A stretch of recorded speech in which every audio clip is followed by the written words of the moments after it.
진짜 미국이니까 올라야 된다. 아이고, 우리는 너무 그렇게만 생각하는 것 같아요. 미국은 무조건 올라야 돼요? 미국은 무조건 좋아야 됩니까? 우리는 뭐 안 좋아야 되고? 미국이 지금 굉장히 좋은 상황이냐?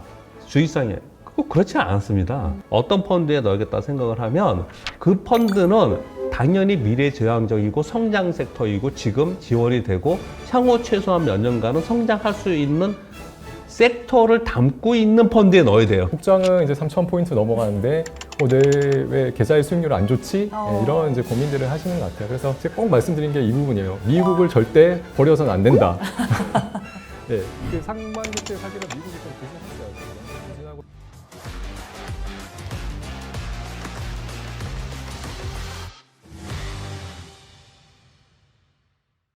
안녕하세요. 연금과 투자 그 핵심 내용만 콕콕 짚어드리는 연금 투자 언박싱 시간입니다. 저는 진행을 맡은 도지은입니다.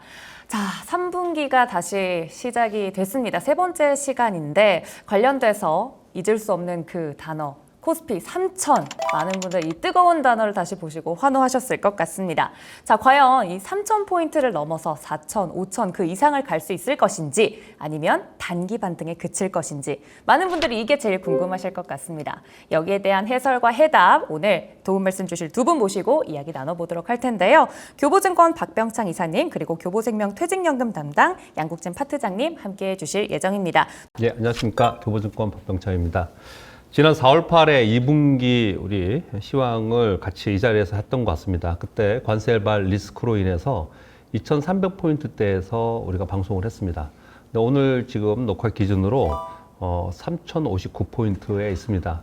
3,100포인트를 넘어섰고요. 그래서 그 사이에 굉장히 많은 일들이 있었습니다. 3분기에는 시황이 어떻게 될지 그리고 우리는 어떻게 대응을 해야 될지 이런 부분에 대해서 오늘 같이 말씀을 나누도록 하겠습니다. 반갑습니다. 교보생명 퇴직연금 컨설팅 센터의 양국진입니다. 제가 1분기 때 인사드리고 또 오랜만에 또 이렇게 인사를 드리게 됐는데요. 예, 제가 잠시 떠나 있는 동안 정말 시장이 너무 급변을 한 것 같습니다.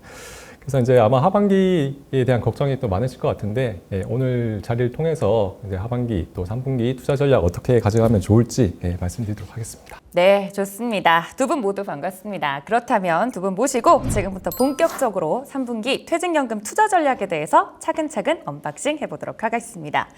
자, 그럼 본격적으로 2분기 시장 이야기를 먼저 해보고 넘어가야 될 것 같아요. 말씀 주셨던 것처럼 정말 많은 일들이 있었어서 하나씩 정리를 좀 해봐야 될 것 같습니다. 트럼프발 관세로 인해서 모두 다 어떻게 얘기를 했냐면 뭐 사상 초유의 일이 발생이 됐다. 앞으로 침체기가 곧 다가올 것이다. 이런 얘기들을 계속하는 그런 과정에 있었습니다. 그것은 시장에 고스란히 실제로 작용을 했습니다. 그래서 몇 가지 말씀 좀 드리면 첫 화면은 S&P 500 지수인데요. 그 빠진 부분은 관세 발표로 인해서 깊게 조정이 좀 있었고요. 그리고 나서 4월 9일인가에 트럼프 대통령이 관세 유예를 했죠. 7월 9일까지 3개월. 그러면서 시장이 급반등을 했고요. 그리고 나서 신고 지수를 다시 경신하는 모습을 나타냈습니다. S&P 500 지수는 관세발 급락 이후에 다시 올라와서 신고 지수 냈다. 그렇게 정리해서 말씀드리면 될 것 같고요. 그 다음 화면은 독일 닥스 지수입니다. 네. 독일 닥스 지수는 미국 시장보다 훨씬 강했습니다. 그리고 정고점, 역사적 신고 지수를 경신하고 나서도 계속해서 올랐습니다. 이것은 ECB에서 금리 인하를 지속해서 진행이 되고 있었고요. 미국의 연준은 금리 인하를 하지 않았습니다. 동결이었는데 ECB에서 금리 인하를 계속했었고 그리고 유럽에서 그리고 독일에서 재정 확대 정책을 내놓았습니다. 그래서 전반적으로 재정 정책과 금리 인하의 수혜인 국가가 대표적으로 독일이었기 때문에 독일은 역사적 신고지를 내면서 특히 더 미국보다 강한 그런 모습의 2분기를 보였습니다. 우리나라 코스피도 지난 4월에 같이 빠졌어요. 그런데 우리나라는 1분기에 미국보다 상대적으로 좀 강했습니다. 그러다가 4월에 급락을 같이 했거든요. 그리고 나서 우리나라는 사실 글로벌 흐름하고 다른 모습이 있었죠. 그것은 그 사이에 대통령 선거가 있었습니다. 대통령 선거가 되고 나서 새로운 정부가 들어서고 거기에 대한 기대감이 있었고 새로운 정부에서 지금 추경을 비롯한 재정 확장 정책 그리고 이후에 있을 금리 인하에 대한 기대감 이런 부분들이 지금 작용을 하면서 시장이 더 올랐고요.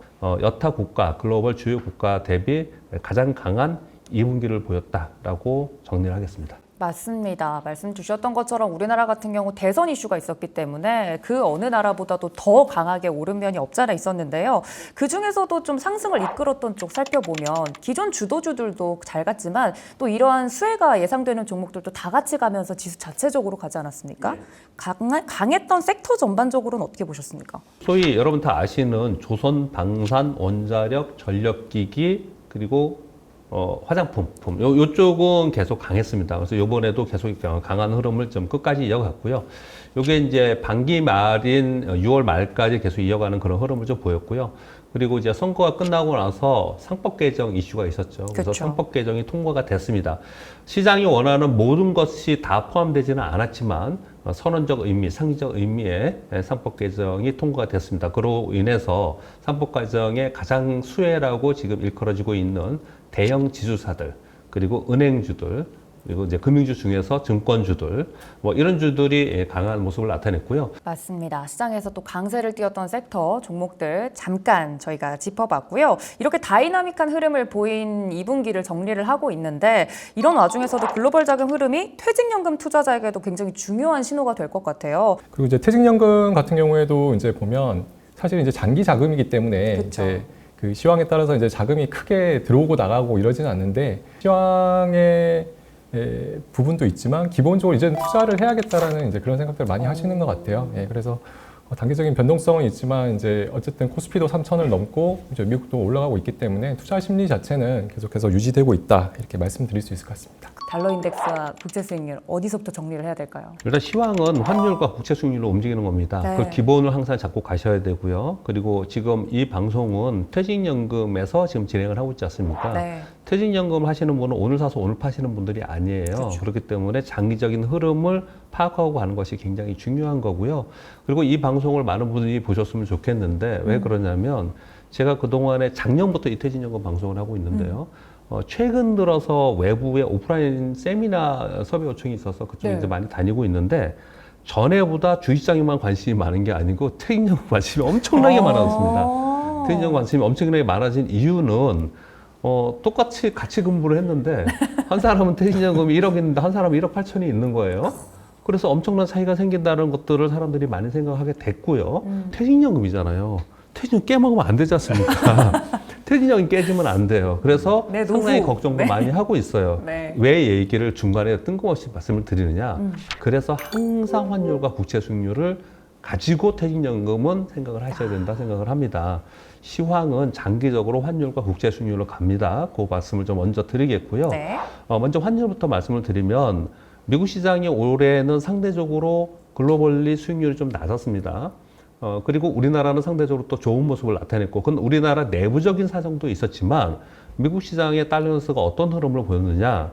2022년도에 미국이 5.5%까지 기준금리를 오르면서 달러 인덱스가 114까지 갔었습니다. 네. 그런데 트럼프 대통령이 취임을 하면서 1월 20일 날 취임을 했죠. 취임을 하면서 달러가 너무 높다. 너무 고평가됐다. 이런 얘기들을 했습니다. 네. 그렇지만 트럼프 대통령 취임 이후에 곧바로 달러 인덱스는 떨어지기 시작해서 108에서 최근에 96까지 떨어졌습니다. 맞아요. 엄청나게 많이 떨어진 겁니다. 즉 달러 인덱스가 떨어졌다는 얘기는 달러가 약세가 됐다는 얘기입니다. 달러가 약세가 되는 동안에 그러면 상대적으로 유로화는 강세가 됐겠죠. 그리고 엔화도 강세가 됐겠죠. 달러 엔이 떨어지면 강세입니다. 우리나라 원화도 강세가 됐겠죠. 불과 대선 바로 직전만 하더라도 우리나라 원화가 1,450원을 넘기면서 이거 1,500원을 넘기는 게 아니냐. 맞아요. 이런 걱정을 되게 많이 했었고, 우리나라 코스피 지수는 원화와 거의 베타계수 1과 같이 움직입니다. 원화가 강세로 가면 우리 시장이 강세로 가고, 원화 약세로 가면 우리 시장이 약세로 갑니다. 환율이라는 그 나라의 경기를 보여주는 거거든요. 그렇군요. 역시 이 환율이라는 건 그 나라만 볼 것이 아니라 그것과 비교해서 달러와 비교해서 약세인지 강세인지의 흐름에 따라서 이 국가에 투자를 할 것인가 말 것인가에 대한 투자 전략까지도 함께 생각해 볼 수 있는 포인트다. 다시 한번 정리를 해주셨고요. 그럼 국채 수익률로 좀 넘어가 보도록 할게요. 국채 수익률이라고 하면 미국 같은 경우 10년물 스탠다드하게 많이 보고 있는데 최근 이야기를 해주신 걸 보니까 이 10년물 국채 수익률 굉장히 변동폭이 컸어요.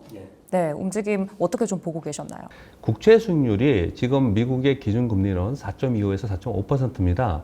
그래서 국채 수익률이 밑으로 하향다운, 즉 금리가 떨어지는 것을 바랍니다. 트럼프 대통령이 그걸 바라고 있거든요. 그런데 국채 수익률이 웬만해서 지금 안 떨어지고 있어요. 안 떨어지는 이유가 조금 복잡하긴 한데요. 몇 가지만 잠깐 짚으면요. 하나는 첫 번째, 연준에서 기준금리를 낮추는 거를 빨리빨리 낮추라고 지금 트럼프 대통령이 푸시함에도 불구하고 낮추지 않고 있습니다. 네. 왜냐? 관세로 인한 물가, 인플레이션이 발생될 가능성이 있다라고 하기 때문에 지켜보겠다라고 하면서 금리 인하를 좀 늦추고 있습니다. 이 부분이 작용을 했고요. 미국의 10년망제 국채 수익률이 안 떨어지고 계속 위로 올라가는, 이게 올라가는 거 위험한 거거든요. 미국 트럼프 행정부에도 안 좋고 전체적인 시장에도 안 좋거든요. 10년망제 국채 수익률이 올라가는 거는 국채 가격이 떨어지는 겁니다. 하반기의 흐름을 보면은, 결국은 트럼프 행정부는 10년망제 국채 수익률을 아래로 떨어뜨린 거를 제일 목표로 하고 있습니다. 결국은 물가를 떨어뜨릴 수밖에 없습니다. 그러면서 국채 수익률이 떨어질 수밖에 없어요. 그렇게 만들어 가려고 지금 하고 있는 상황인 거고요. 그래서 지금은 이런 상황이지만 시간이 흘러가면서 국채 수익률은 좀 떨어질 거라고 볼 수가 있거든요. 네. 자, 이게 지금 현재 상황인 거고, 이게 왜 중요하냐?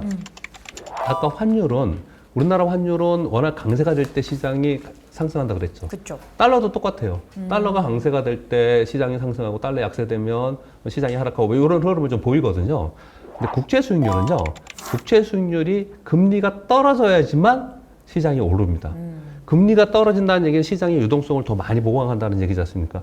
금리가 떨어져야지만 기업들도 더 많이 자금 조달해서 사업을 많이 할 거 아닙니까? 그래서 금리는 떨어뜨려야 되는 거예요. 근데 금리가 올라가면 올라갈수록 더 안 좋은 상황이 되는 거거든요. 그러면 트럼프 행정부가 지금 금리를 떨어뜨리려고 계속 한다라고 하고 제가 말씀을 드리잖아요. 그게 만약에 성공한다면 어떤 일이 벌어집니까? 시장은 좋아지는 겁니다. 그게 시장의 수혜가 되는 거거든요. 결국 그래서 이 국제 수익률이 어느 방향으로 갈 거냐, 트럼프 대통령이 원하는 대로 될 것이냐가 굉장히 중요한 거고, 지금의 흐름에서는 아래로 떨어뜨리려고 하는 그런 흐름에서 계속 있다라고 생각하시면 될 것 같습니다. 네, 그래서 미국의 10년물 국채 수익률을 많은 분들이, 투자자분들이 보고 계시는 거고, 이게 트럼프가 성공하는지 안 하는지 여부와도 직결되기 때문에 많은 분들이 보고 계시는 것 같고요. 우리나라도 국채 수익률도 있지 않습니까? 체크를 좀 해보면 우리나라 같은 경우는 앞서서 말씀 주셨던 것처럼 대선이라는 특수한 상황이 있었기 때문에 그걸 기점으로 좀 움직였다고요? 우리나라는 기준금리를 낮췄지 않습니까? 네. 그래서 전반적으로 이 시중금리가 좀 내려갔었어요. 그래서 이제 국채 수익률도 같이 계속 내려가는 상황이었거든요. 근데 국채 수익률이 내려가는 부분도요, 전체적으로 경기가 안 좋은 것들을 반영하면서 금리 자체가 내려가는 부분이 좀 있었습니다. 근데 우리나라는 지금 한 번 또는 두 번 더 금리 인하를 할 것이라고 한국은행 총재께서 얘기를 좀 하고 있는 상황입니다. 그래서 금리 인하를 추가적으로 더 할 것이라고 생각해 보면 국채 수익률이 좀 떨어지는 부분이 맞죠. 그런데 요즘에 안 떨어져요, 또 우리나라는. 그럼 왜 그러느냐? 경기가 계속 안 좋을 거라고 생각하면서 이제 이 시중의 금리가 떨어지고 있었는데, 그런 상황이었는데, 요즘에 우리 추경도 하고 경기부양식을 내놓잖아요. 네. 그러면은 여기서는 좀 멈출 수 있겠네? 그러면서 국채의 수요가 좀 들어오면서 국채 수익률이 더 떨어지지 않는 그런 모습을 나타내고 있어요. 그래서 우리나라 국채는 상당히 안정적으로 움직이고 있다고 보시면 될 것 같고요. 자, 이렇게 환율과 국채 수익률 흐름 굉장히 중요하다고 말씀을 해주고 계시는데, 파트장님, 퇴직연금 투자자분들께도 이게 영향이 직접적으로 있을 것 같은데 어떤 부분이 있을까요? 네, 우선 저는 이제 금리부터 먼저 좀 말씀을 드리고 싶은데요. 네. 금리가 이 퇴직연금 시장에서는 또 굉장히 중요한 역할을 하는 게, 왜 그러냐면 퇴직연금에 투자하시는 분들이 가장 많이들 하시는 게 사실은 이제 정기예금 같은 이제 원리금 보장 상품을 많이들 하세요. 그래서 그때는 사실은 많은 분들이 그냥 정기예금 하고 말지 사실 이제 이런 말씀을 많이 하셨는데, 일단은 이제 최근 국내 금리는 이제 많이 내려왔어요. 네. 내려와서 퇴직연금 상품도 이제는 만기 1년 상품의 금리가 3% 되는 상품을 찾기가 굉장히 좀 많이 어려워졌습니다. 그래서 이제 투자자들이 이제 첫 번째로 영향을 미치는 부분은, 이제는 투자를 해야겠구나라는 게 굉장히 큰 영향을 이제 주고 있는 것 같고, 이제 앞으로 이제 국내 금리가 계속해서 이제 떨어지게 되면 이제 투자에 대한 그런 니즈는 더 가속화될 것으로 그렇게 이제 생각을 하고 있습니다. 예. 그리고 이제 두 번째 환율과 관련해서 좀 말씀을 드리면, 작년은 사실은 이제 달러가 오히려 굉장히 또 강세였던 맞아요. 한 해였어요. 그래서 이제 투자자분들이 이제 이렇게 이제 환율에 따라서 이제 해외 투자하시는 분들은 이 환율을 이제 해지를 하냐 하지 않느냐에 따라서 성과가 꽤 많이 갈렸거든요. 그렇죠. 네, 그래서 국장은 이제 3,000포인트 넘어가는데 내 왜 계좌의 수익률 안 좋지? 네, 이런 이제 고민들을 하시는 것 같아요. 그래서 이제 환율적인 측면을 조금 말씀을 드리면, 사실은 원래는 이제 조금 더 이제 원화 강세가 더 이루어진다고 생각을 하면 이제 해외 투자하실 때 어느 정도는 또 환해지가 된 상품들이 있거든요. 그래서 이제 그런 것들을 조금 투자하는 것도 좀 고려해 볼 필요가 있지 않을까 그렇게 생각을 합니다. 자, 이제는 3분기 시장 전망에 대해서 이야기를 나눠볼 텐데요. 자, 그럼 차근차근 미국 시장부터 좀 살펴보도록 하겠습니다. 지난 4월에 관세 발표하고 나서 시장이 굉장히 충격을 받았죠. 근데 요번에 또 뭐 강하게 관세를 뭐 유지한다든지 더 올린다든지 해봤자 그럼 뭐 또 물러설 거야. 이렇게 생각할 가능성이 높기 때문에 노이즈로 작용을 하고 아주 큰 충격은 없을 거라고 생각을 하고요. 그것으로 인해서 시장의 방향이 바뀌는 건 아니고 그로 인해서 섹터의 변화나 이후에 경제 정책의 변화나 이런 부분들이 더 중요했습니다. 자, 그렇다면 이 미국 주식만 봤을 때 미국 시장에서 이 강세 흐름이 계속해서 유지되기 위해서는 어떤 조건들이 필요할지 궁금해하실 수도 있을 것 같아요. 생각을 해보세요. 미국은 미국 진짜 미국이니까 올라야 된다. 이거 우리는 너무 그렇게만 생각하는 것 같아요. 미국은 무조건 올라야 돼요? 미국은 무조건 좋아야 됩니까? 우리는 뭐 안 좋아야 되고? 네. 뭐 맨날 그런 생각을 인식을 갖고 있지 않습니까? 근데 이제 미국이니까 그런 거예요. 네, 그렇게 될 수밖에 없었던 상황이 있습니다. 반전이네요. 네. 네. 왜냐하면 미국의 빅테크들이 있으니까. 어. 그런데 왜 이렇게 또 말씀을 드리냐면요. 미국이 지금 굉장히 좋은 상황이냐, 주식시장에. 그거 그렇지 않습니다. 그렇지 않아요. 왜냐하면 달러 인덱스가 떨어지고 있잖아요. 왜 달러가 떨어지냐? 달러 또는 달러 자산, 베이스의 자산 국채에서 기관 투자자들의 자금이 빠져나가고 있기 때문에 그래요. 네. 미국 시황. 하반기에 유동성이 더 들어올 만한 요인들이 더 많습니다. 첫 번째, 이번에 감세한 게 통과됐죠. 네. 감세가 뭡니까? 법인의, 개인의 감세하면은 주머니에 그 사람들은 돈이 더 많아지는 거예요. 더 소비 여력이 생기는 겁니다. 기업들도 그렇고 더 투자할 여력이 생기는 거고 그래서 감세는 시장에 간접적인 유동성을 제공하는 정책들이 지금 나오고 있는 상황인 거예요. 이게 첫 번째이고요. 두 번째, 트럼프 대통령이 지금 하고 있는 것 중에 하반기에 돼서 은행들의 규제 완화를 지금 한다고 하고 네. 있습니다. 은행들의 규제 완화는 뭐냐면요. 은행들이 투자 자금이 보통 금융회사는요. 100이 있으면 100만 투자하는 게 아니에요. 레버리지를 일으켜서 100이면 한 1000 투자하죠. 한 10배는 하죠. 네, 그렇게 투자를 한단 말이에요. 근데 이걸 너무 그렇게 하다 보면은 나중에 이게 버블 붕괴됐을 때 문제가 생기잖아요. 그렇죠. 그래서 야 너희 5배까지만 해. 이렇게 규제를 계속 해나가는 거거든요. 요걸 요번에 완화한다는 거예요. 완화한다는 얘기는 여태까지는 3배로 막아놨는데 앞으로 5배를 해줄게. 그러면은 그만큼의 여력이 더 생기는 거잖아요. 그걸 가지고 사실은 목적성은 있습니다. 자기들이 발행할 국채 사달라는 거, 사주라는 얘기거든요. 국채를 산다는 의미 자체도 시장에 유동성이 생기는 거예요. 결국은 이 두 정책은 시장에 유동성이 생기는 거거든요.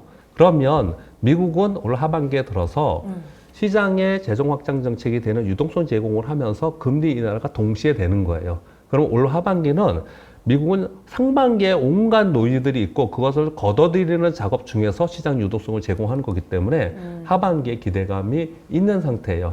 그 기대감이 있기 때문에 시장이 안 빠지는 겁니다. 악재가 있음에도 불구하고 고평가가 있음에도 불구하고 안 빠지는 거예요.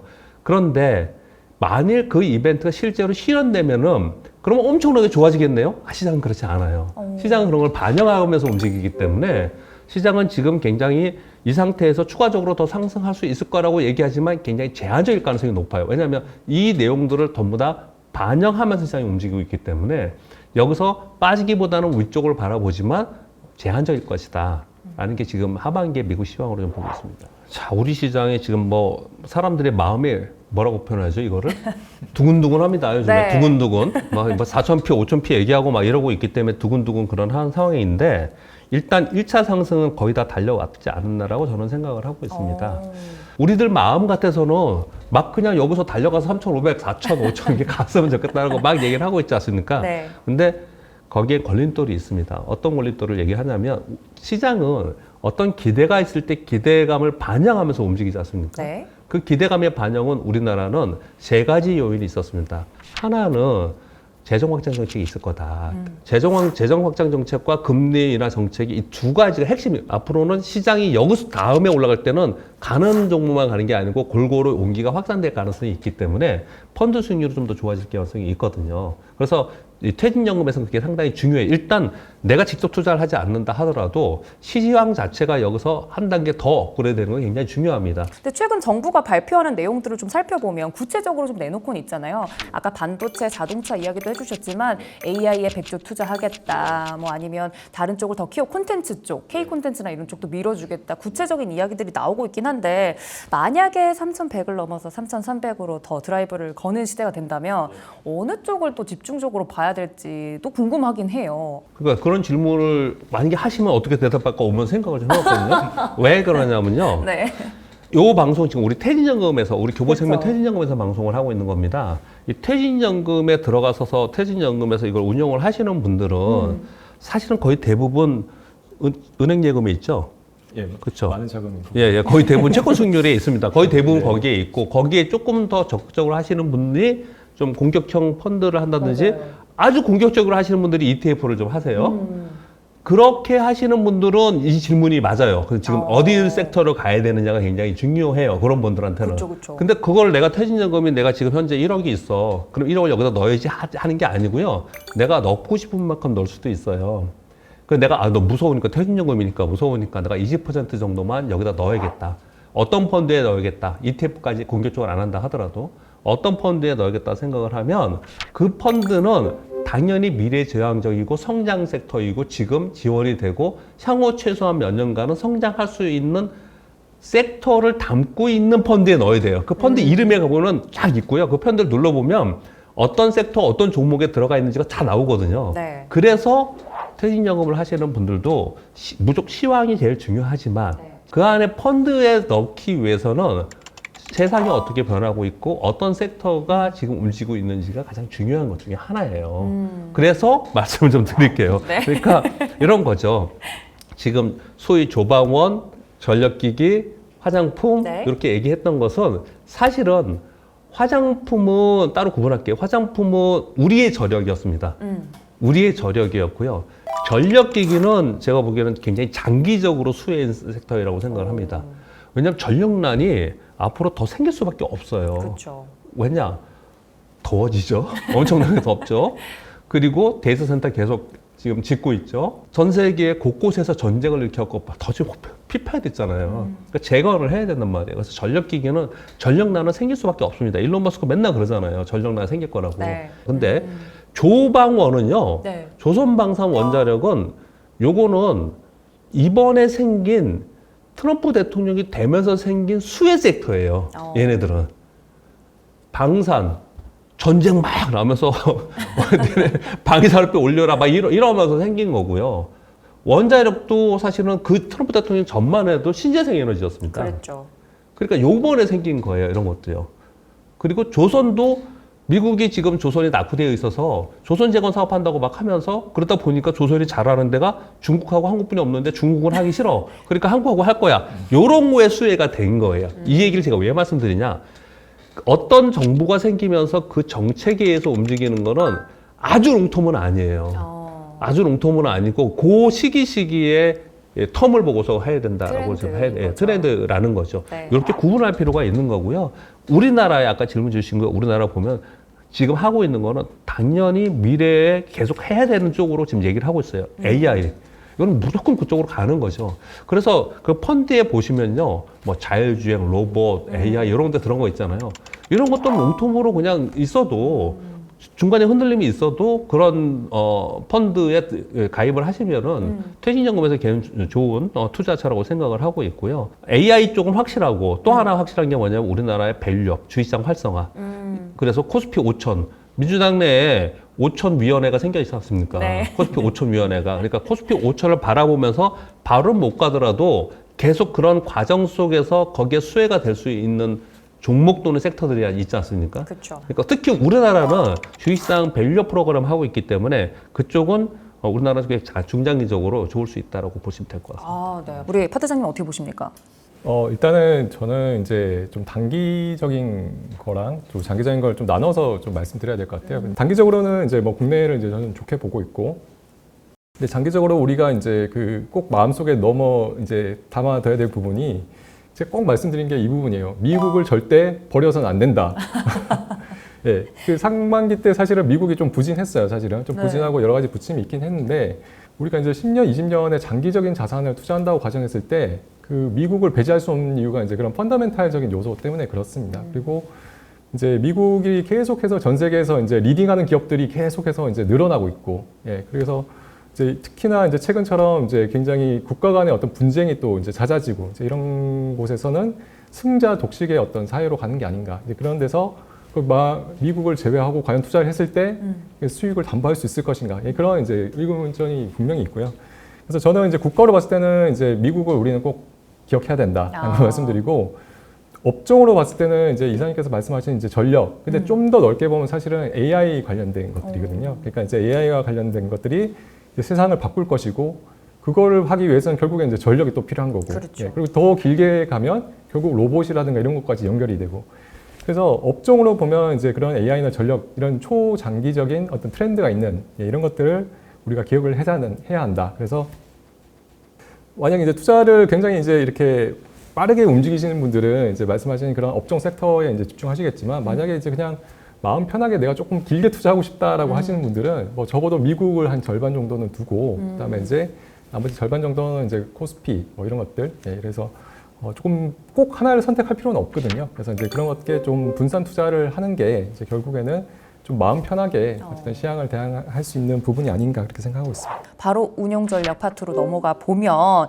이 투자도 저희가 시황을 보고 그 안에 섹터와 종목을 순서대로 쭉 보는 게 탑다운 방식으로 지금 시장을 좀 분석하고 있는 거지 않습니까? 관련돼서 본격적으로 이 투자에도 흐름이 있다면으로 들어가 보도록 하겠습니다. 이사님, 아무래도 저희는 방송이 쭉 탑다운 방식에 맞게 흘러가고 있지 않습니까? 당연히 그렇게 해야겠죠. 네. 왜냐하면 소위 탑다운의 반대는 바텀업이라고 표현을 하는데, 네. 종목 보고 종목 하나에 사는 거예요. 근데 우리 그 퇴직연금에서 한 종목이 그렇게, 우리 또 종목 못 사게 돼 있잖아요. 그렇기 때문에 ETF 하나에 만약에 뭐 로봇 ETF에 내가 몰빵하려고 하겠다. 원래 몰빵도 안 됩니다. 네. 퇴직연금 그렇게 안 돼요. 위험은 70%인가요? 네. 그 기준으로 되어 있죠. 뭐 나머지 거기에 넣었다가 퇴직연금이 마이너스 막 나는 꼴 나면은 저는 못 잘못하면 살아요. 잠 못 잡니다, 진짜. 네. 그러니까 그렇게 하면 안 되겠죠. 그렇기 때문에 우리 바텀업으로 얘기하지 않고 퇴직연금 안에서의 운영은 탑다운으로 시황을 보고 긴 흐름에서 산업이 어떻게 흘러가는가 보고, 그 산업에서 만약에 뭐 섹터나 ETF를 한다면 어떤 산업 안에서도 종목들, 기업들이 어떻게 움직이나, 이런 순서로 보는 게 기본적인 구조라고 보시면 될 것 같습니다. 투자에 대해서 어떻게 보면 이제 전문가라고 하기에는 사실은 이제 본업이 따로 있다 보니까 이제 그런 것들이 부족하고, 또 관리할 시간도 사실은 많이 없어요. 그러다 보니까 어쩔 수 없이 사실은 정기예금 이런 데 두시는 분들도 꽤 많으시거든요. 관리하기 여력이 없어가지고. 그쵸. 그래서 사실은 이런 분들한테 제가 이제 첫 번째로 드리는 말씀은, 그러면 투자할 기간은 많이 있는데 근데 내가 이제 전문가는 아니야. 그러면 이걸 어떻게 해결할까라고 이제 물어보셨을 때, 저는 이제 최근에 이제 많이들 하고 계신 타겟 데이트 펀드, 예, TDF를 일단 1차적으로 추천을 드립니다. 근데 이제 TDF를 추천드리면 이제 많이들 물어보시는 게, 그러면 이거 지금 들어가도 되냐, 아니면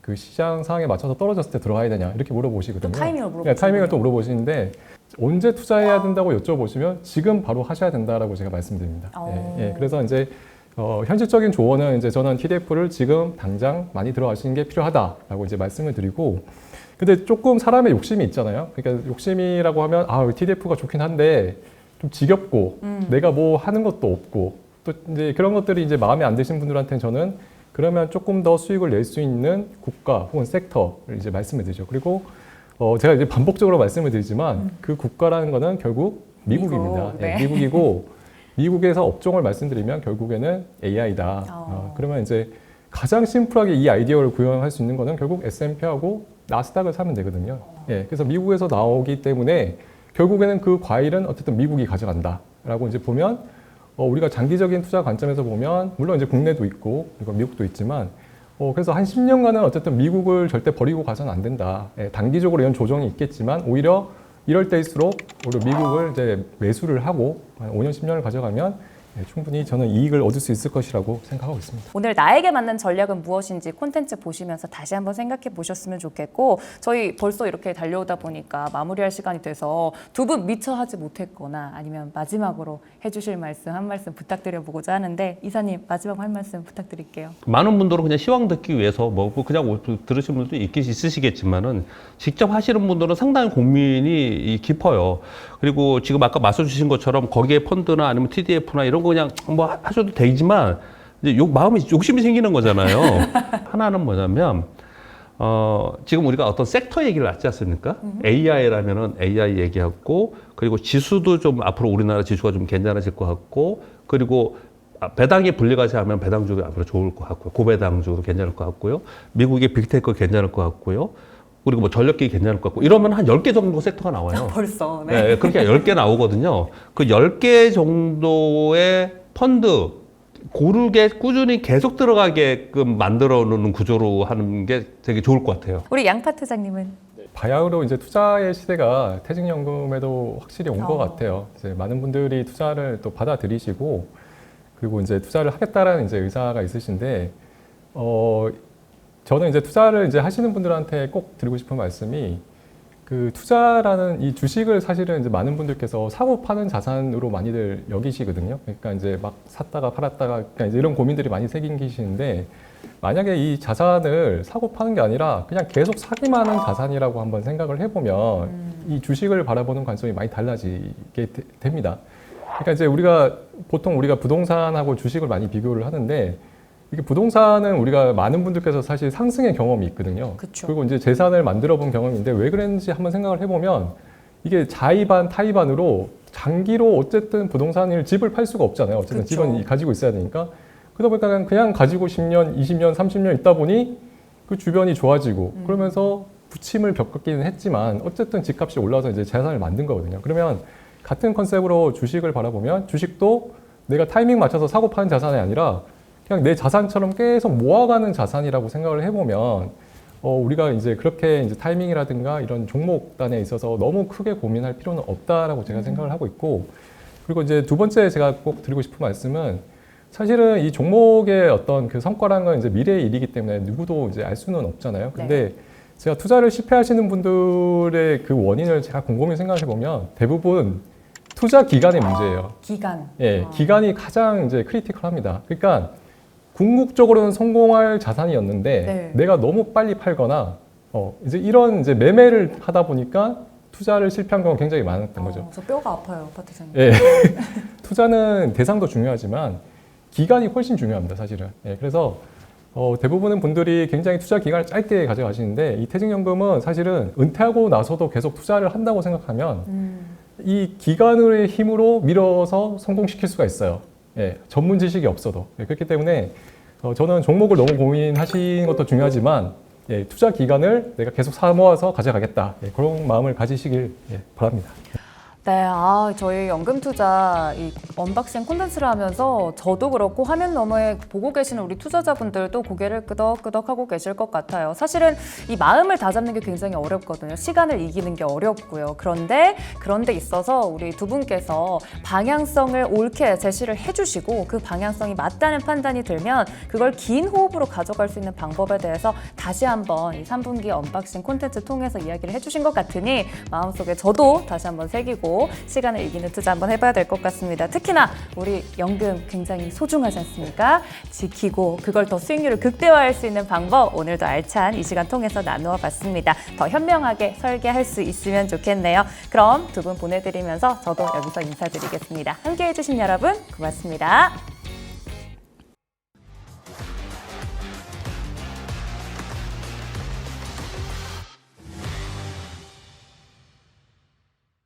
퇴직연금 상품 가입 전 상품 설명서 약관을 확인하세요. 교보생명은 해당 상품에 대해 충분히 설명할 의무가 있으며 가입자는 가입에 앞서 이에 대한 충분한 설명을 받으시기 바랍니다. 본 영상은 투자 정보 등 대외 제공에 관한 당사의 전자통신 수단 관련 내부 통제 기준을 준수하고 있습니다. 본 영상은 광고 심의 기준을 준수하였으며 유효 기간은 심의일로부터 1년입니다.